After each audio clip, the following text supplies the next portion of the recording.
Good afternoon, everyone. My name is Duncan. Today I'll be giving you a brief history of filmmaking in Melbourne and Victoria. We'll be starting in the silent era and travelling all the way up to the present day.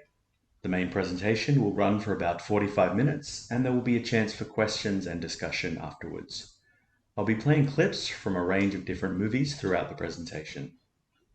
The reason I wrote this presentation was to highlight our local film industry and the amazing films it has produced. I also wanted to explore the ways in which our society, culture, and environment have been depicted on the big screen. Films are the most popular art form in the world, and thus serve as an important medium through which to tell personal and local stories, in our own words and our own accents.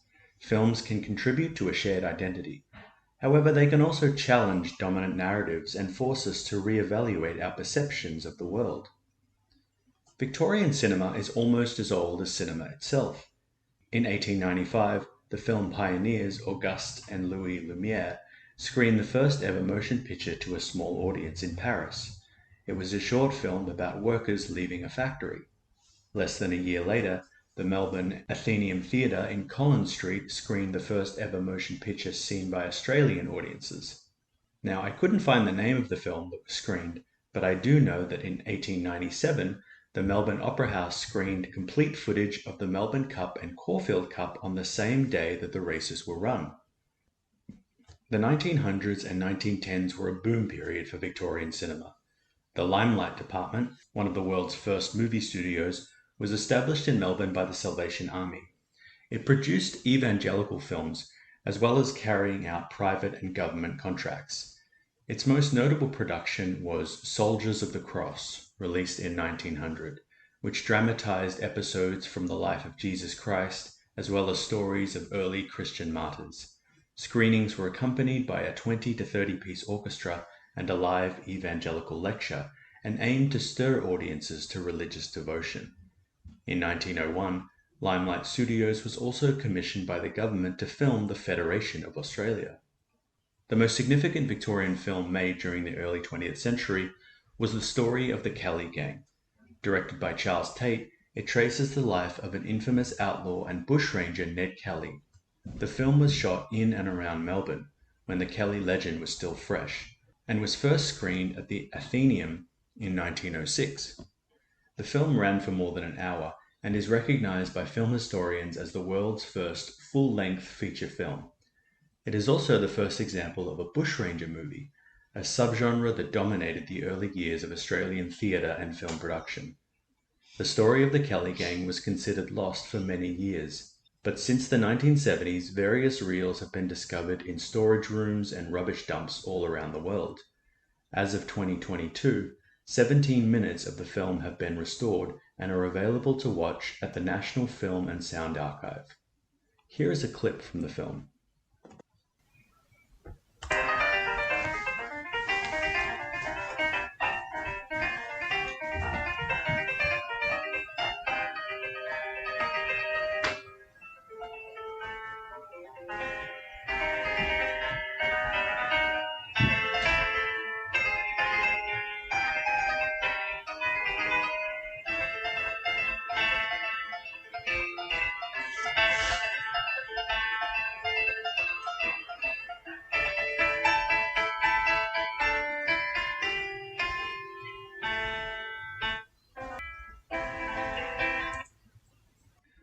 While The Story of the Kelly Gang is a silent film, it is important to note that screenings were accompanied by live music, narration, and sound effects.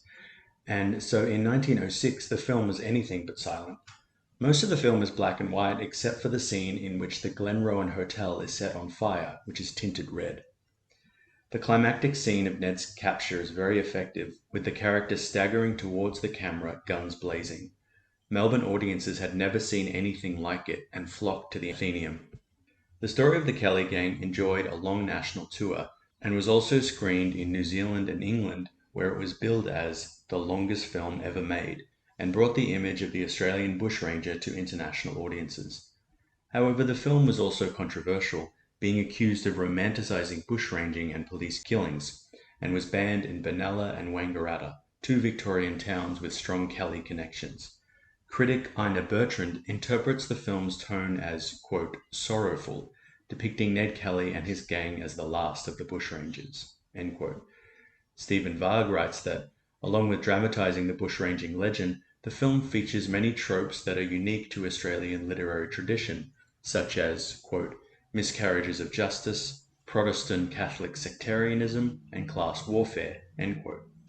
Since its release, many other films have been made about the Kelly legend, including a 1970 version starring Mick Jagger and a 2003 version starring Heath Ledger. Despite a strong start, Victorian and wider Australian film industries declined in the 1920s. Film historians theorise several reasons for this decline. Firstly, Australia's participation in World War I brought a temporary pause on film production. Secondly, several states imposed a ban on the popular genre of bushranger films, citing fears over its influence on criminal activity. Thirdly, American distributors established a monopoly by signing exclusive deals with Australian cinemas. They were able to undercut the asking fees of Australian distributors since they had already recouped their production costs in the large US market. By 1923, 94% of all films exhibited in Australia came from America. During the 1930s, F.W. Thring established the FD Studios in Melbourne and began producing some of the first sound films in Australia, including Diggers, A Correspondence Course, The Haunted Barn, and The Sentimental Bloke. The studios were commercially successful, but stopped making films in 1936 in protest of the government's failure to address the American domination of the Australian film market. During the 1950s, British and American production companies made several notable Victorian set films based on stories from Australian literature. For example, Robbery Under Arms is set in the late 19th century and depicts two cattle thieves attempting to strike rich in the gold fields so that they can start a new life. Meanwhile, Summer of the 17th Dole is a contemporary drama that follows the lives of several people in their 30s living in Carlton. In 1959, American director Stanley Kramer and American actors Gregory Peck, Ava Gardner, and Fred Astaire arrived in Melbourne to film an adaptation of the post-apocalyptic Australian novel On the Beach.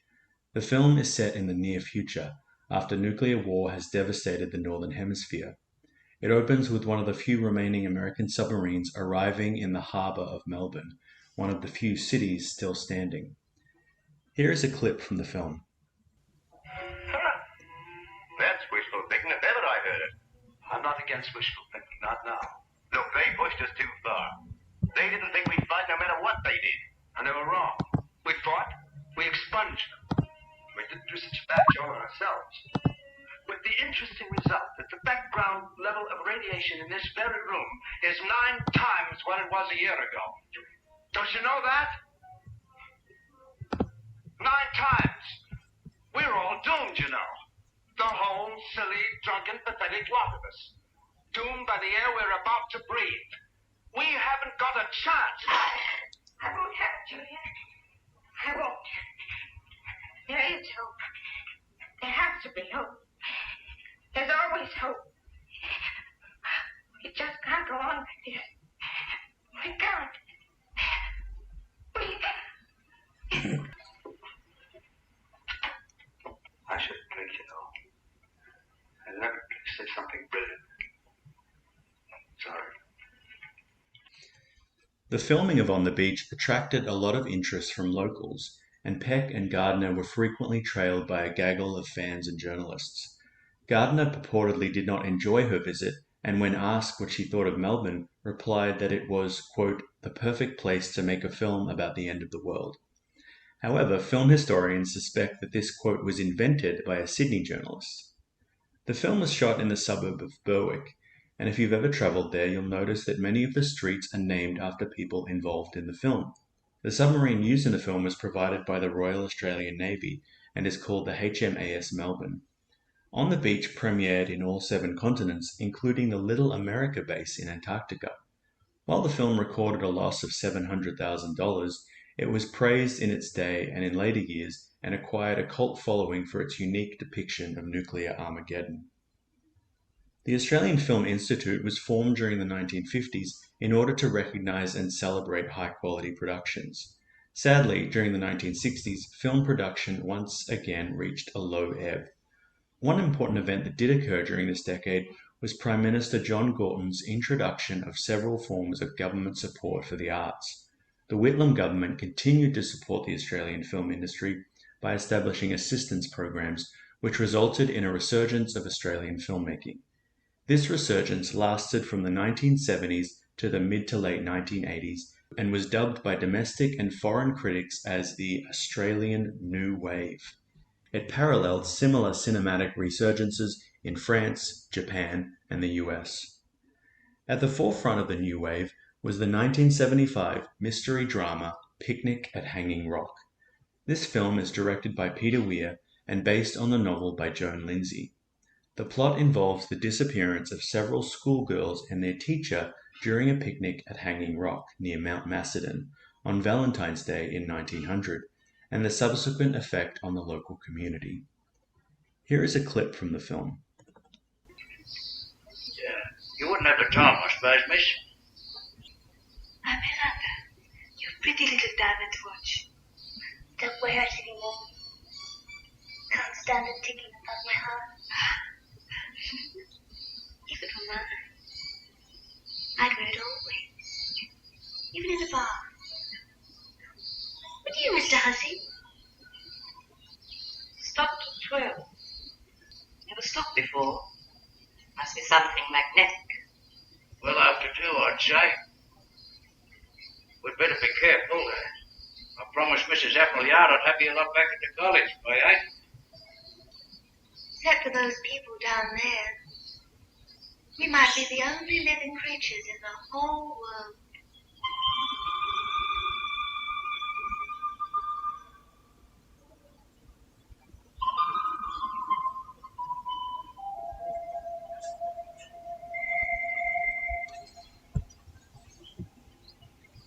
Excuse me, Doctor.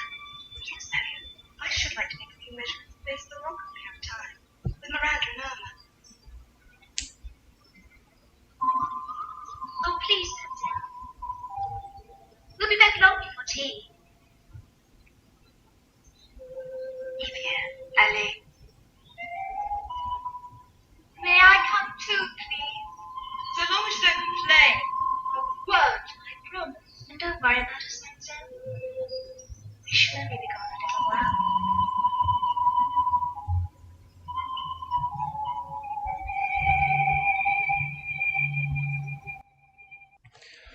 Weir and his cinematographer sought to achieve the look of an impressionist painting for the film, and so they draped several types of veils over the camera lens to produce diffused and soft-focused images. The film's music is derived from 2 traditional Romanian panpipe pieces, as well as several original compositions. The soundtrack, cinematography, and mysterious narrative combine to give Picnic at Hanging Rock a surreal, dreamlike quality. The film was popular with audiences and critics, but many were disturbed by the lack of plot resolution. Roger Ebert called it, quote, a film of haunting mystery and buried sexual hysteria, and remarked that it, quote, employs 2 of the hallmarks of modern Australian films, beautiful cinematography and stories about the chasm between settlers from Europe and the mysteries of their ancient new home, end quote. Indeed, the film forms part of a major theme in New Wave cinema, which casts the Australian bush as a harsh, frightening, and unresolvable place, and visitors as unwelcome or unstable. This theme reappears in the 1979 film Mad Max, which combines the outback gothic genre with the post-apocalyptic action genre. The film was directed by George Miller and stars a young Mel Gibson as Max Rockatansky, a police officer turned vigilante in a near-future Victoria that is plagued by psychotic motorcycle gangs. The film was shot in and around Melbourne. Many of the car chase scenes were filmed near Little River, northeast of Geelong. The early town scenes with the toe cutter gang were filmed in the main street of Clunes, north of Ballarat. Here is a clip from the film. Hey, Sass, what's the form on this thing? Tuesday Vikings catch up. A few hours ago down in Sun City, he goes berserk. Breaks the yesterday, waits a young prairie, takes off with the shoot special. We've been on him ever since. Starts right up the air route. I've seen the style before. Terminal psychotic.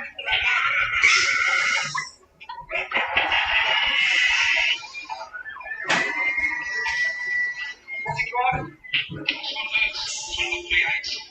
Pursuits, first of all, very tough.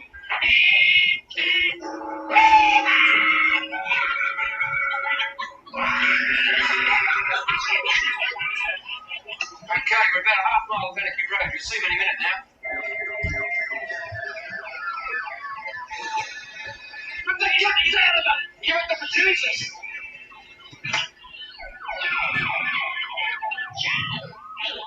See him yet? Got it!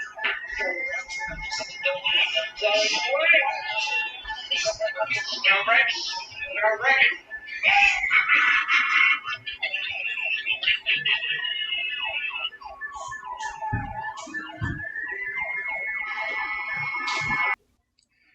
Miller shot the entire film on a tiny budget of $400,000.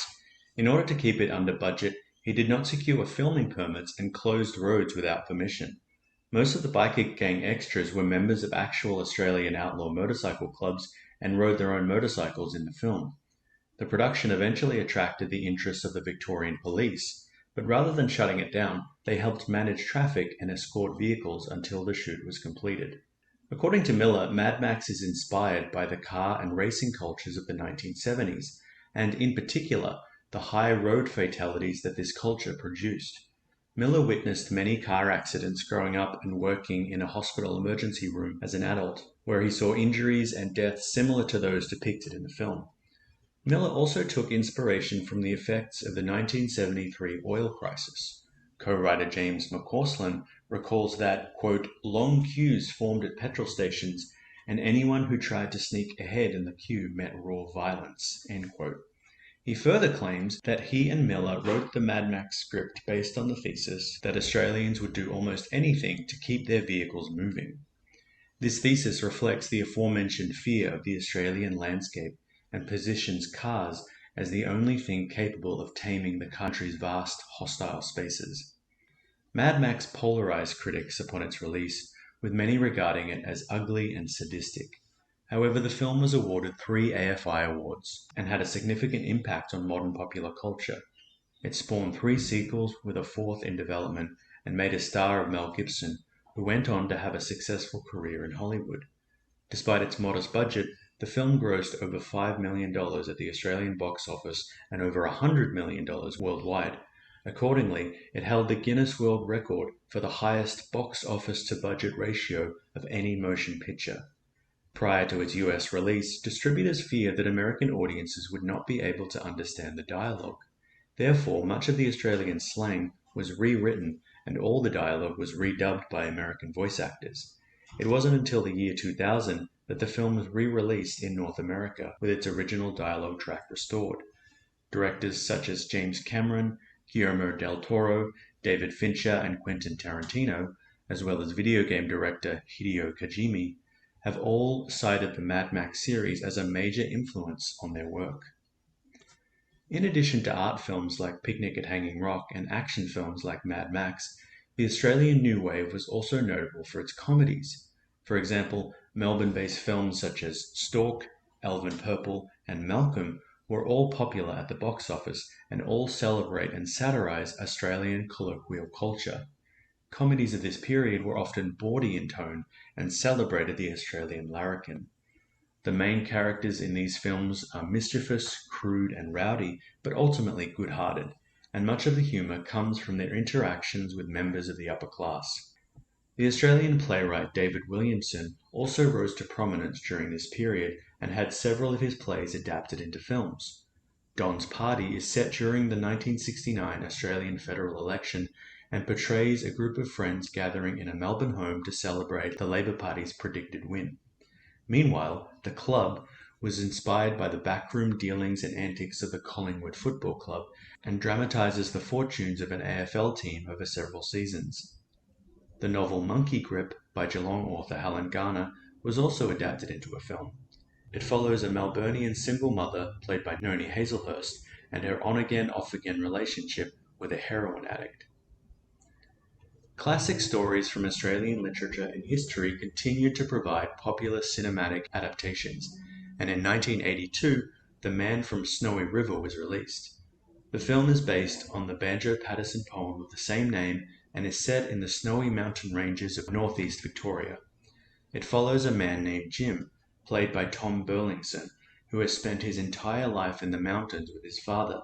After his father dies while trying to capture a herd of brumby, Jim is forced to travel into the lowlands where he falls in love with a drover named Jessica, played by Sigrid Thornton. Here is a scene from the film. You can bid the mob good day.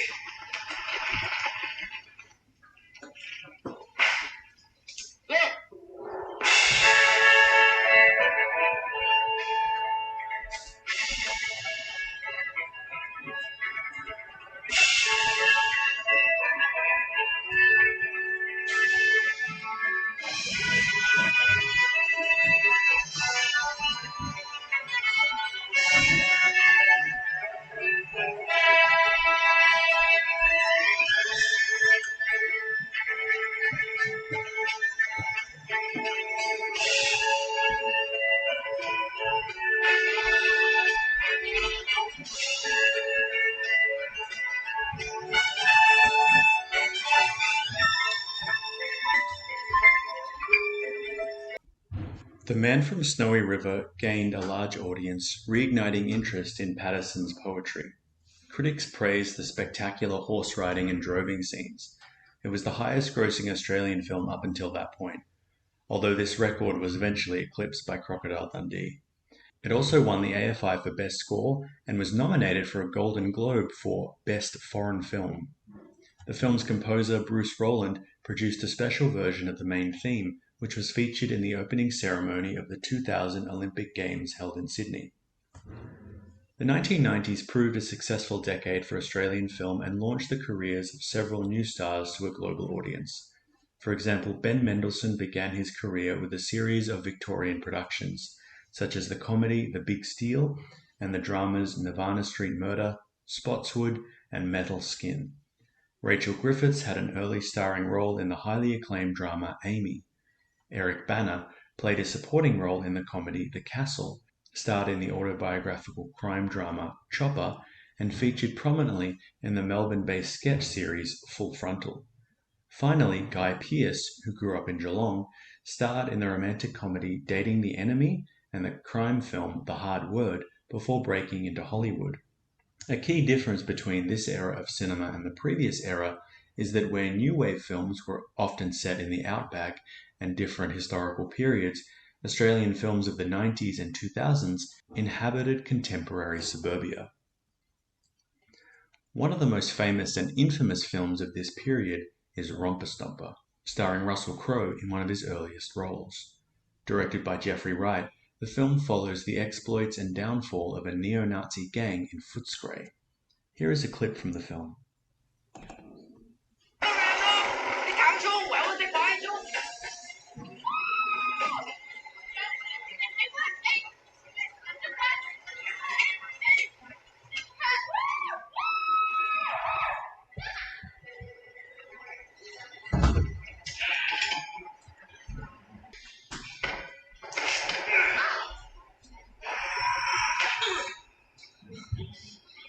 What did you run into me for? They made a mind that gonna push me. No. What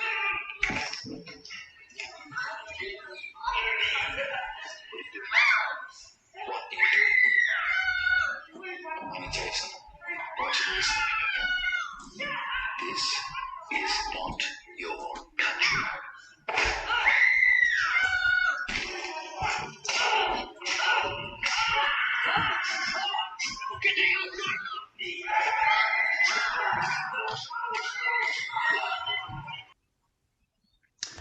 Wright's script was inspired by the highly publicized crimes of leading Melbourne neo-Nazi skinhead Dane Sweetman. He entered into a correspondence with Sweetman, who was serving a life sentence at Pentridge Prison, and drew many of the film's details and characters from Sweetman's recollections of gang life. At the time of its release, Romper Stomper was both praised and condemned, with some commentators seeing it as a vivid and realistic portrayal of a skinhead gang, while others saw it as a glorification of skinhead culture. This difference of opinion was exemplified on the SBS television series The Movie Show, in which David Stratton declared that he was appalled by the racial violence and refused to give the film a rating. Meanwhile, his co-host Margaret Pomerantz awarded it 4.5 stars out of 5. Despite Wright's stated intention to depict the destructive and self-destructive nature of neo-Nazi culture, the film is beloved by many real-life neo-Nazis, who regard the main character Hando as a tragic hero and use the film as a recruitment tool. The bloody climax of the film was shot at Point Addis in Anglesea. The shifting demographics of Australia following post-war multicultural immigration are reflected in Victorian cinema throughout this period. For example, The Heartbreak Kid, The Wog Boy, The Home Song Stories, and Romulus My Father all deal with aspects of the migrant experience in urban and rural Victoria. The production company Working Dog produced several popular comedies during this period, including Crackerjack, Bad Eggs, Any Questions for Ben, and the TV series Kath and Kim, all of which are set in Melbourne. Their most beloved film, however, is the cult classic and endlessly quotable film The Castle. The film refers to the English saying, "A man's home is his castle," and the film concerns the Kerrigans, a suburban Melbourne family whose home is being threatened with demolition by airport developers. The film's humour plays on the national self-image, most notably the concept of working-class Australians and their place in modern Australia. Here is a clip from the film. As you can see, I put a fair bit of work into it. Would you like me to point out the features as we go along? If you wouldn't mind. You see that lace up there? Yeah. Fake. Plastic. Gives the place a Victoriana feel. The chimney? Fake too. What was it there? Char. Has a bit of charm. Look at the size of that aerial. That's a big aerial. What do you think? Add a bit of value? Hard to say. You can overcapitalise, can't you? That's a huge aerial. And this is my backyard.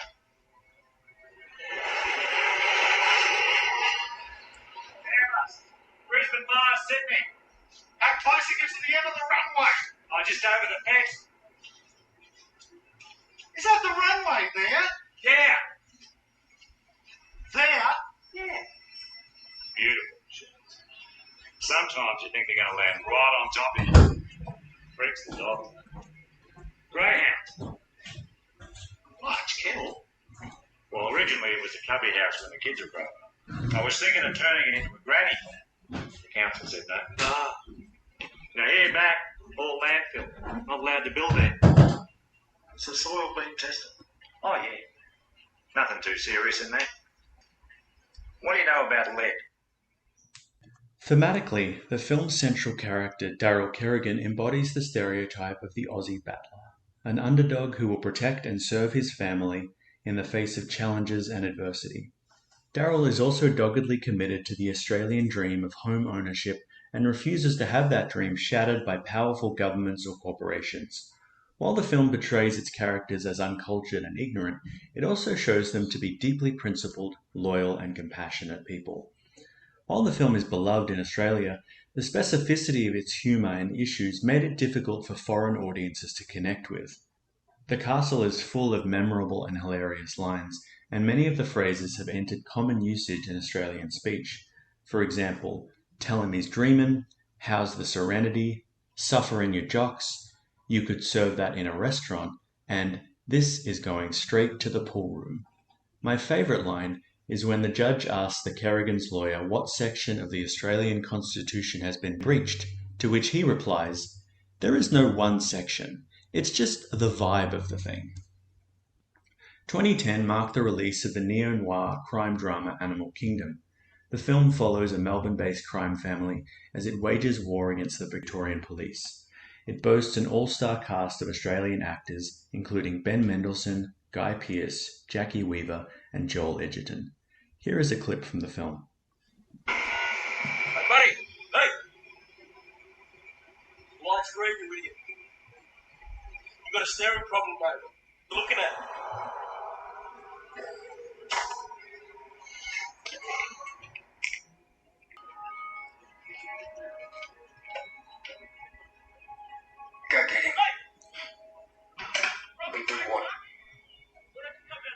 Very nice, King. Come on, come outside. Oh, come on, come outside. Come on, idiot, come outside. Hey, whoa, brother. Just relax, man. I'm just going to have a chat to him, all right?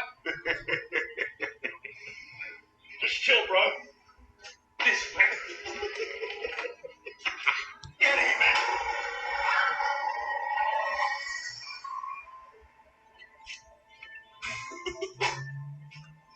That's it. Realistic.